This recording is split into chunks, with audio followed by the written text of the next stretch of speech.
that the time available for us is known to all of you. By 2 o'clock, we have to complete, and the minister has to respond or give reply from 2 o'clock onwards. There is not going to be any changes in this schedule. I appeal to all, please cooperate and see to it that you consume the time that is allotted to you. Yes, today it is Sri Anurag Thakur was speaking yesterday, and then we can resume if you want to. Sir, इस budget में आशा दिखती है। आशा एक नए भारत की special mentions can be laid on the table of the House. I am permitting all of them today because it's the last day. Please. धन्यवाद सभापति जी। माननीय सभापति जी, इस बजट में आशा दिखती है।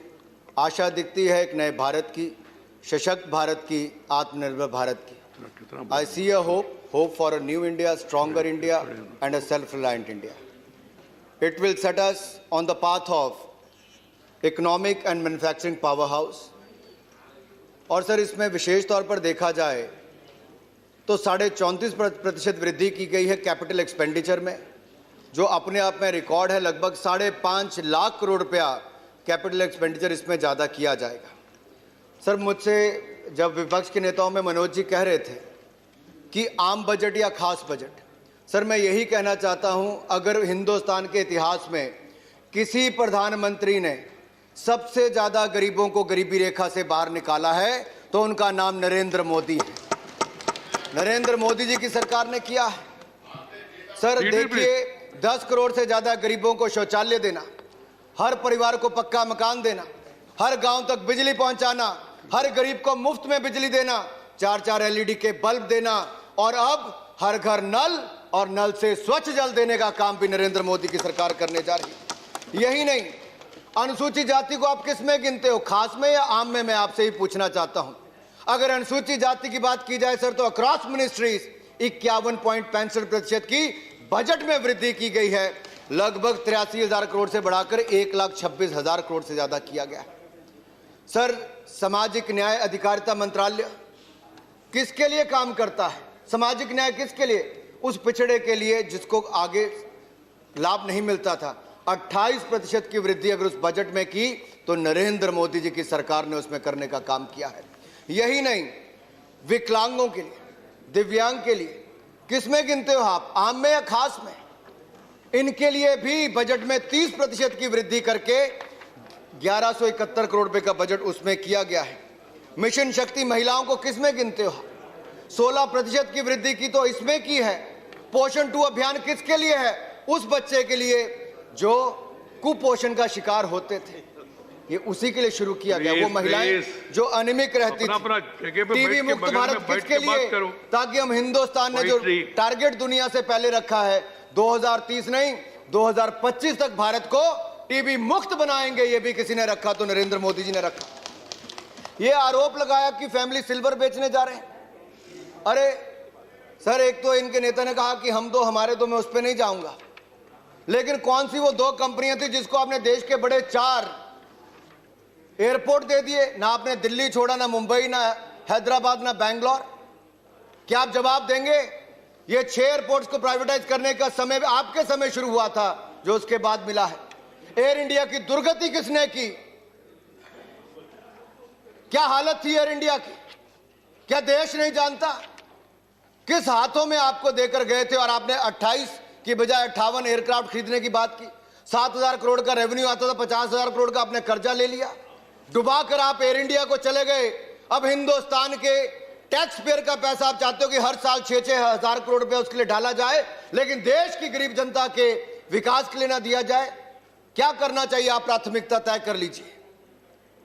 यही नहीं माननीय सभापति जी, दुर्भाग्य इस बात का है कि गलत ये करके जाएं, 11%, 12% महंगाई दर आपकी सरकार में 10 साल में रहती थी, नरेंद्र मोदी जी की सरकार में 4% एवरेज इन्फ्लेशन है।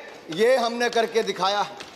आप फिजिकल डेफिसिट को 5.6% पर छोड़कर गए, उसको कम करके 3.5% से कम लाने का काम किया तो नरेंद्र मोदी जी की सरकार ने किया। आप लगातार आपने एक के बाद एक देखा जाए हिंदुस्तान के बैंकों को अग्रेसिव लेंडिंग करके उन लोगों को पैसा देने के लिए मजबूर किया जो विदेशों में भागकर खड़े हुए हैं। आपने कोई कड़ा कानून नहीं बनाया। अगर कड़ा कानून भी फ्यूजिटिव इकोनॉमिक ऑफेंडर्स बिल बनाया तो वो भी नरेंद्र मोदी जी की सरकार ने। एसेट क्वालिटी रिव्यू बैंकों का कराया मोदी सरकार ने। एनपीए सही डिक्लेयर किया मोदी सरकार ने। 5.5 लाख करोड़ रुपए रिकैपिटलाइजेशन बैंकों को किया मोदी सरकार ने। इस साल भी 20,000 करोड़ अगर फिर बैंकों को देने की बात करिए तो नरेंद्र मोदी की सरकार। पीसीए फ्रेमवर्क से बाहर लाई तो नरेंद्र मोदी जी की सरकार। अरे किसी भी विषय पर, किसी भी डिपार्टमेंट पर आप चर्चा करने के लिए तैयार होइए। हर क्षेत्र में देश को आगे बढ़ाने का काम किया नरेंद्र मोदी जी की सरकार ने और दुनिया में भारत का मान सम्मान बढ़ाया तो नरेंद्र मोदी जी की सरकार ने। यही नहीं, कितनी देर बोल रहा है? मैं आपसे पूछना चाहता हूं, आज कितनी देर बोल रहे हैं? ऐसी क्या बात थी कि आपकी सरकार में एक के बाद दूसरा घोटाला आता था? डॉक्टर साहब ईमानदार व्यक्ति थे, लेकिन जो नीचे सारे थे उनकी बात तो देखिए। एक के बाद दूसरा, दूसरे के बाद तीसरा, तीसरे के बाद चौथा। शायद ही कोई डिपार्टमेंट आपके समय ऐसा होगा जहां पर घोटाले की बू ना आ रही हो। लेकिन मोदी सरकार के 7 वर्ष होने जा रहे हैं, कोई 7 पैसे का आरोप भी मोदी सरकार के किसी मंत्री पर नहीं लगा। यह है ईमानदारी से चलने वाली सरकार। मैं यही नहीं, आप में से किसी ने कहा मध्यम सूक्ष्म लघु कुटीर उद्योग के लिए क्या किया? अरे हमने तो किया सो किया, आप तो एक डेफिनेशन नहीं बदल पाए।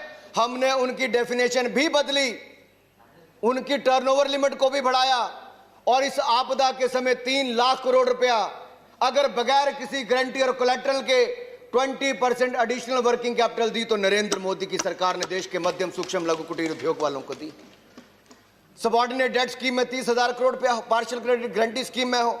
और यही नहीं, cost of lending has also gone down. Sir interest rate लगातार कम हो रहे हैं। आज घरों की खरीद क्यों बढ़ रही है? रियल एस्टेट में तेजी क्यों आई वापस? क्यों मध्यम वर्ग के लोग घर लेना चाहते हैं? क्योंकि उनको 1 साल के लिए हमने वापस और आगे इनकम टैक्स की एग्जम्पशन और जो इंटरेस्ट सब्सिडी थी सर हमने वो भी बढ़ा दिया। गरीब को घर मिल रहा है। रेरा जैसा कानून, जब सभापति जी पहले मंत्री हुआ करते थे उस समय रेरा के कानून माननीय वेंकैया जी लेकर आए थे, मोदी जी की सरकार में लाए। सर इससे गरीबों को घर मिलने का काम भी हुआ, रुके हुए प्रोजेक्ट उसको भी पूरा करने का काम किया। रिस्ट्रक्चरिंग हमने एमएसएमई के लिए अलाउ की, 25 करोड़ तक के जो अकाउंट थे उसको रेजोल्यूशन लाने का भी, रिस्ट्रक्चरिंग का भी किया।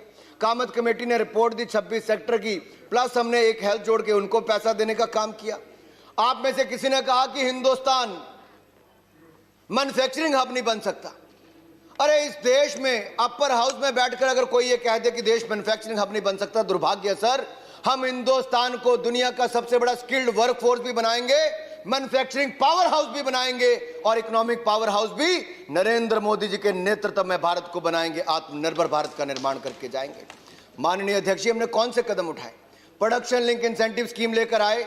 मोबाइल में हम लोग केवल दूसरे नंबर पर, हम केवल 2 फैक्ट्रियां थी।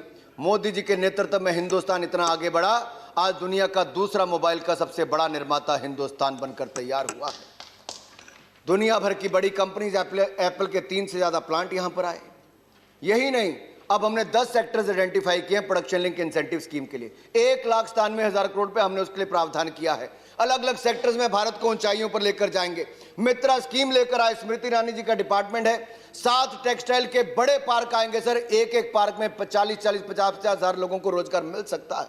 ये संभावनाएं खड़ी हो रही। इसके साथ साथ मेडिकल डिवाइसेस एंड डायग्नोस्टिक के 4 पार्क आएंगे सर। बल्क ड्रग फार्मा, हम दुनिया की फार्मेसी हैं, लेकिन रॉ मटेरियल कहीं और से आता है सर। रॉ मटेरियल यहां पर बने, उसके लिए बल्क ड्रग पार्क 3 बड़े आने वाले हैं। लगभग 50,000 करोड़ से ज्यादा इन्वेस्टमेंट उसमें आएगी सर। फिनटेक हब यहां पे बनाने की हम बात कर रहे हैं। यही नहीं सर, जॉब क्रिएशन ये पूछते थे कहां से होगी, यहीं से होगी। रियल एस्टेट बढ़ रहा है, कंस्ट्रक्शन बढ़ रही है, कैपिटल एक्सपेंडिचर 5.5 लाख करोड़ रुपए हम ज्यादा करने जा रहे हैं। इसका मल्टीप्लायर इफेक्ट होगा तो 2.5 से 3 गुना ज्यादा होगा। क्योंकि पटनायक जी यहां पर बैठे, पटनायक जी ने बहुत शानदार बात की थी कि उड़ीसा की सेल्फ हेल्प ग्रुप महिलाओं ने कैसे शानदार काम किया। सर मजा आता है सुन के, कोई अपने राज्य के बारे में अच्छा काम किया उसका उल्लेख करे, हमें सीखने को मिलता है। और नरेंद्र मोदी जी की सरकार ने सेल्फ हेल्प ग्रुप की महिलाओं के लिए 10 लाख से बढ़ाकर 20 लाख रुपया उसमें किया, ताकि हमारी बहनें और ज्यादा अपना स्वयं सहायता समूह बना सके। रेड्डी जी हमारे बैठे थे, टर्मरिक बोर्ड बनाने के लिए बात की। उन्होंने ये भी कहा कि एनआरआईज के लिए वेलफेयर बोर्ड बने। सर मजा आता है जब कोई विपक्ष का नेता केवल आलोचना नहीं करने की बजाय अच्छे सुझाव दे, सरकार उस पर विचार करती है। और इस बजट को बनाने से पहले हमने लगातार पूरे देश के बुद्धिजीवियों से, अर्थशास्त्रियों से विचार विमर्श भी किया। आपदा के समय भी नरेंद्र मोदी जी ने जो कदम उठाए सर, दुनिया और देश के लोगों से बात करके किया, सभी मुख्यमंत्रियों को ऑन बोर्ड लिया। यही कारण है कि दुनिया के देशों में आज सबसे कम मृत्यु दर है, तो हिंदुस्तान उन देशों में से एक है मेरे। यही नहीं सर, हिंदुस्तान में एक पीपी किट नहीं बनती थी, हम आत्मनिर्भर हुए, आज दुनिया भर को पीपी किट देते हैं। हिंदुस्तान हाथ फैलाता था आगे, आज हम दुनिया को कोविड वैक्सीन देने का काम भी 100 से ज्यादा देशों को किया, तो हिंदुस्तान की सरकार ने नरेंद्र मोदी जी के नेतृत्व में किया है। यही नहीं सर, हम आगे और बढ़ेंगे, सेल्फ रिलायंट बनेंगे। सर कुछ बात किसानों पे करके मैं अपनी बात खत्म कर दूंगा सर, क्योंकि बजट में एक बड़ा हिस्सा 65,000 करोड़ का पीएम किसान योजना में दिया। तृणमूल कांग्रेस के एक सांसद ने कहा कि क्यों कम हो गया, इसलिए कम हो गया क्योंकि तृणमूल की सरकार ने पश्चिम बंगाल के किसानों को सर 14,000 रुपया प्रति किसान जो मिलना था, उन्होंने देने के लिए मना कर दिया कि हम अपने प्रदेश के किसानों को नहीं देंगे। पश्चिम बंगाल के किसान को मिल सकता था, लेकिन ममता जी की हठधर्मी के कारण वहां पर नहीं मिल पाया सर। आयुष्मान भारत योजना हो, उस राज्य में नहीं मिल पाई पश्चिम बंगाल में। हिंसा का दौर वहां पर चलता है, लोकतंत्र की हत्या वहां पर होती है सर। लेकिन मैं ये कहना चाहता हूं सर, हमने फिर भी कदम उठाए किसानों के उत्थान के लिए। कौन कहता है कि वो हमसे ज्यादा कर पाया किसानों के लिए? मैं पूछना चाहता हूं इस खुले मन से सर। ये लोग कहते हैं काला कानून है, जिनकी नजर ही काली होगी, सोच ही वैसी होगी, उनको ये कानून काला ही नजर आएगा। ये हिंदुस्तान के किसानों की आय को दुगना करने के लिए इस कानून को लाया गया है, और हम प्रतिबद्ध हैं, हिंदुस्तान के किसानों की आय को दुगना करके छोड़ेंगे। सर मैं उदाहरण के तौर पर कहना चाहता हूं सर, अगर आप देखें गेहूं की खरीद यूपीए के टाइम पर 2013-14 में 33,874 करोड़ की हुई, हमने उससे दुगनी से ज्यादा 75,000 करोड़ से ज्यादा की खरीद हमने की सर। धान की खरीद इन्होंने 63,000 करोड़ की हमने 1,72,752 करोड़ की सर। इन्होंने कपास की खरीद मात्र 90 करोड़ की, लेकिन मोदी सरकार में खरीद 25,974 करोड़ की हुई। कहां 90 करोड़, कहां 25,974 करोड़ सर। यही नहीं, अगर आप देखेंगे सर, कपास के लिए मैंने बता दिया, दलहन के लिए सर 235 करोड़ इन्होंने खर्च किए, तो हमने 10,530 करोड़, 40 गुना से ज्यादा खर्च किए सर। मैं बता सकता हूं सर, मुझे अंत में केवल 2 बातें कहकर अपनी बात खत्म करनी है सर। एग्रीकल्चर इंफ्रास्ट्रक्चर की जरूरत है ताकि पेरिशेबल गुड्स खत्म ना हो। सर क्यों नहीं बनाया आप लोगों ने 65 साल? मोदी सरकार ने एग्रीकल्चर इंफ्रास्ट्रक्चर सेस लगाया, लेकिन उसके बावजूद ना पेट्रोल डीजल के किसी के दाम नहीं बढ़ेंगे। बड़े बड़े बुद्धि अर्थशास्त्री पिछली सरकार में थे, मैं खुली चुनौती देता हूं, वो कोई एक व्यक्ति आकर कहे कि कैसे सेस लगाने से दाम बढ़ सकता है। इस सदन में आकर वो गलत आंकड़ा देके चले गए। दूसरे सदन में जाएं, इस सदन में कहें, आप लोग कह दो मंडी खत्म हो जाएगी। मेरी खुली चुनौती है कांग्रेस पार्टी के नेताओं को, कोई बताए कहां किस कानून में लिखा है कि मंडी बंद होगी? कहां लिखा है कि एमएसपी बंद होगा? है कोई कांग्रेस के नेता में दम या विपक्षी दल के नेता में दम जो बताए कि किसी कृषि कानून में कहीं पर भी लिखा है कि मंडी बंद होगी, एमएसपी बंद होगा?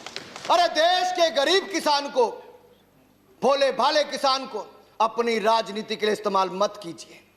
ये किसान की आय को दुगना करने का काम हमने लिया है, करके छोड़ेंगे। आप जितना मर्जी भ्रमित कीजिए, महात्मा गांधी के इस देश में नरेंद्र मोदी जी के नेतृत्व में हम हिंदुस्तान को आगे लेकर जाएंगे, आत्मनिर्भर बनाएंगे। और मैं इतना ही कहता हूं, आप जो मंडी खत्म करने की बात करते थे, हम 1000 मंडियों को और सशक्तिकरण और करने जा रहे हैं। आपके पास न तर्क है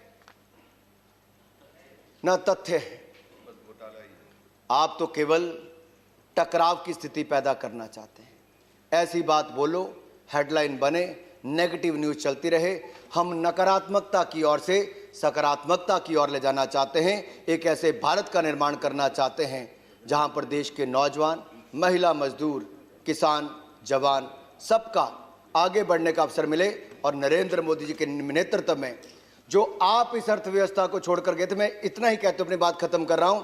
जब 2014 में हमने सत्ता ली, तब भारत दुनिया की 5 उन लड़खड़ाती, चरमराती अर्थव्यवस्थाओं में से एक था, लेकिन नरेंद्र मोदी जी के नेतृत्व में हमने हिंदुस्तान को दुनिया की पहली 6 अर्थव्यवस्थाओं में लाकर खड़ा किया है। India was among the fragile 5 economies sir. Today India is among the top 6 economies of the world. और इसीलिए कहना चाहता हूं, हम समर्पित हैं, प्रतिबद्ध हैं हिंदुस्तान को आगे ले जाने के लिए। आप विपक्ष की भूमिका निभाइए सकारात्मक सोच के साथ, आप सहयोग दीजिए। आप सत्ता में थे, हम भी देते थे, आज आप भी दीजिए, इकट्ठे मिलकर भारत को मजबूत बनाएं।